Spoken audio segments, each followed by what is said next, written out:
চাষির তো কোনো আন্দোলন নাই, চাষির তো কোনো সংগঠন নাই। আমার প্রায় 10 লক্ষ টাকার মতো খরচ হয়েছে।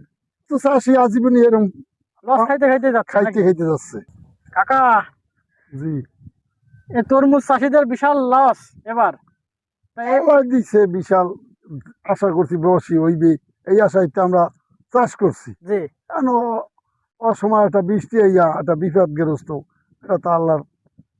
কারণ আল্লাহর ফয়সালা মাইনে নিচ্ছেন, তাই তো? এছাড়া আমার কি করার আছে, করা তো ওই দিই এ লস আল্লাহ। কিভাবে উঠাবে এরা? লস তো চাষি আজীবনই এরকম লস খাইতে খাইতে যাচ্ছে খাইতে নাকি? খাইতে যাচ্ছে। লাস্ট চাষির জীবনে কি সুখ হবে না কখনো? এটা আল্লাহর মাই আলমের ভাই, আল্লাহর হুকুম ছাড়া তো কিছুই হবে না। জি জি, চেষ্টা তো চাষি চালাইতেই আছে। বুঝতে পারছি। তো এরা কি আবার সামনের বছর দেবে তরমুজ? ন্যায় আছে, কম বেশি কিছু করতেই হইবে, নাহলে চাষি চলবে কিভাবে, খাইবে কি? আপনার কি, আপনিও দিছিলেন তরমুজ? আমি 7.5 একর দিছি। 7.5 একর? একর, আমি একলাই চাষি। আপনার 7.5 একর কত কত টাকা খরচ হয়েছিল?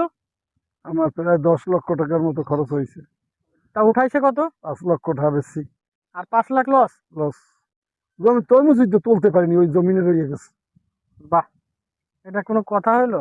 তরমুজের নাকি বিশাল দাম, প্রত্যেক বছর বছর এক একটা তরমুজ 500, 700, 1000 টাকা পর্যন্ত এবার বিক্রি হয়। 200 250 আর বেশি আমরা বেচতারি নেই, উপরে হাই 200।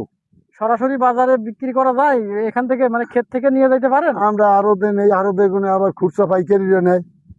ঢাকার আড়ত নাকি কোন দেশের আড়ত? আমরা বেচছি টেকেরাট আড়ত, মোস্তাকপুর আড়ত, একবার বেচছি বাইপাস আড়ত, ঢাকা গাজীপুর বাইপাস, এভাবেই বিভিন্ন আড়তে বেচা কেনা হয়।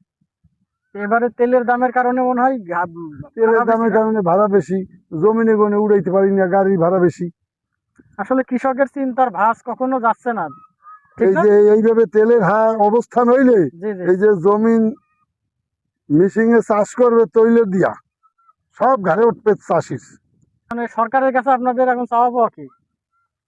চাষির তো কোনো আন্দোলন নাই, চাষির তো কোনো সংগঠন নাই।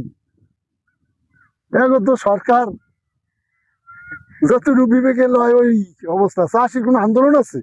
তাও চাকরিজীবী এলাকার আন্দোলন আছে, ব্যবসায়ীদের আন্দোলন আছে। লস হইলে দেখার লোক নাই। চাষির দেওয়ার মতো কোনো লোকই তো দুনিয়ায় নাই। কিন্তু চাষির উপরেই কিন্তু সবকিছু ডিপেন্ড করে, ঠিক ডিপেন্ড না? করে।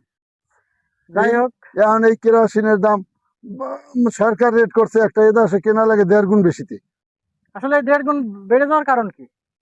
খুচরা বাইকে মধ্যস্বত্ব ভোগীরা অতিরিক্ত লাভ করে। অতিরিক্ত লাভ করে।